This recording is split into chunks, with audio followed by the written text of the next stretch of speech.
भविष्य की योजना बनाते हैं तब इसका अनुमान लगाना संभव नहीं होता और ये हर किसी के लिए एक जैसा है। हम कल क्या करने वाले हैं और कल क्या होगा उसके बारे में किसी को कुछ पता नहीं होता, लेकिन हम बहुत विश्वास के साथ, उत्साह के साथ अपने कल की, अपने परसों की, अगले महीने की, अगले साल की योजनाएं बनाते चले जाते हैं।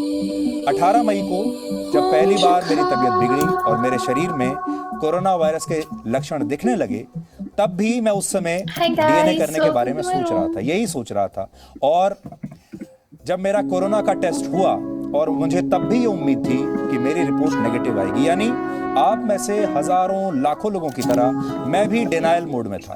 आप में से बहुत सारे लोगों को जिनको अभी तक ये संक्रमण नहीं हुआ है, उन्हें ये लगता होगा कि आपको नहीं होगा, आपके आसपास सबको हो जाएगा, आपको नहीं होगा। ये एक अजीब सा विश्वास, एक अजीब सा डिनायल मोड किसी भी व्यक्ति के अंदर रहता है, मेरे अंदर भी था। और मुझे ऐसा लगता था कि मैं बहुत अनुशासन के साथ रह रहा हूँ और वैक्सीन के दोनों डोज भी मैं लगवा चुका था, इसलिए लगता था कि शायद मैं बच जाऊंगा। लेकिन फिर भी रिपोर्ट पॉजिटिव आई। थोड़ी देर तक तो विश्वास नहीं हुआ कि मेरी रिपोर्ट पॉजिटिव आ सकती है। उस समय भगवान से यही प्रार्थना कर रहा था रिपोर्ट आने से पहले कि भगवान करे कि जो बुखार मुझे है और जो सारे सिम्टम्स आ रहे हैं ये कोरोना के ना हो।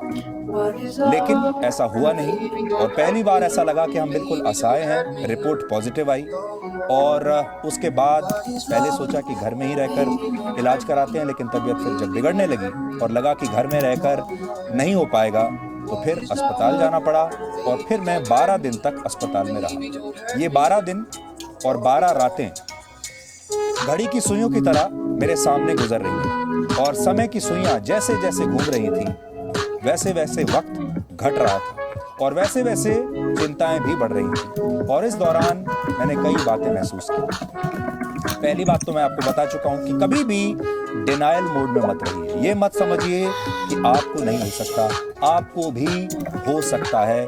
इसलिए हमेशा अपनी पूरी तैयारी के साथ आप घर पर भी रहिए और जब बाहर निकलेंगे तब भी पूरी तैयारी के साथ निकलिए।